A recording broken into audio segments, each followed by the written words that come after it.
SMB news channel and print media प्रस्तुत करत आहे अत्यंत लक्षवेधी बातम्या। दिनांक 10 मार्च 2025 रोजी विशेष स्वच्छता अभियान हा कार्यक्रम माहुल म्हाडा कॉलनीमधील आपला दवाखाना डिस्पेन्सरी या ठिकाणी आणि त्याजवळच्या परिसरात घेण्यात आला। महानगरपालिकेचे अनेक कामगार, समाजसेवक, अनेक रहिवासी, महानगरपालिकेचे मान्यवर अधिकारी या अभियानात सहभागी झाले होते। फिरत्या ध्वनिक्षेपण माध्यमातून सर्व रहिवाशांसाठी सूचना करण्यात आली। ओला कचरा, सुका कचरा वर्गीकरण करणे, कचरा संकलन पेटीमध्येच टाकणे, आपला परिसर स्वच्छ ठेवणे आणि दंडात्मक कारवाई टाळण्यासाठी स्वच्छता ही किती महत्त्वाची आहे याविषयी ध्वनिक्षेपण माध्यमातून समाज प्रबोधन करण्यात आले। थोड्याच दिवसात मुंबई महानगरपालिका माननीय उपायुक्त परिमंडळ 5 आणि माननीय सहाय्यक आयुक्त एम पश्चिम विभाग हे माहुल म्हाडा कॉलनी या ठिकाणी प्रत्यक्ष भेट देणार आहेत।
कचरा व्यवस्थापन खात्यातर्फे आज म्हाडा कॉलनी माहोल येथील आपला दवाखाना आणि परिसरामध्ये विशेष स्वच्छता मोहिमेचे आयोजन करण्यात आलेले आहे। म्हाडा कॉलनीतील सर्व रहिवासी आणि व्यावसायिकांना विनंती आहे की आपण या विशेष स्वच्छता मोहिमेमध्ये सहभागी व्हावे। म्हाडा कॉलनीत राहणाऱ्या सर्व रहिवाशांना विनंती आहे आपल्या घरातील कचरा डब्यातच जमा करावा, तो इतरत्र कुठेही टाकून अस्वच्छता करू नये। तसेच म्हाडा कॉलनीतील व्यावसायिक दुकानदार यांना विनंती आहे की आपल्या दुकानासमोर स्वच्छता राखावी, आपल्या दुकानातील कचरा डब्यामध्ये जमा करून ठेवावा। म्हाडा कॉलनी स्वच्छ आणि सुंदर राहण्यासाठी महापालिकेला सहकार्य करावे। धन्यवाद।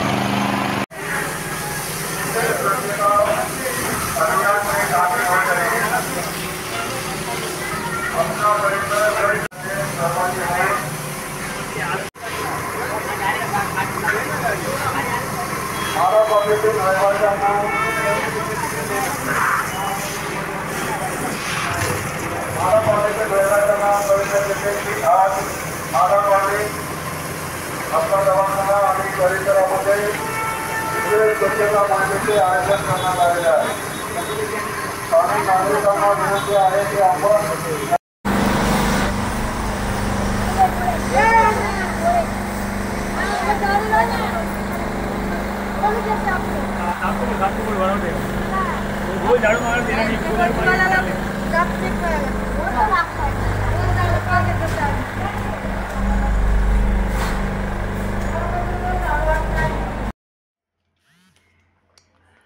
SMB news channel and print media यूट्यूबवरील या वाहिनीच्या माध्यमातून माहुल म्हाडा कॉलनी येथील रहिवाशांकडून आलेल्या तक्रारी आणि सूचना सादर होत आहेत।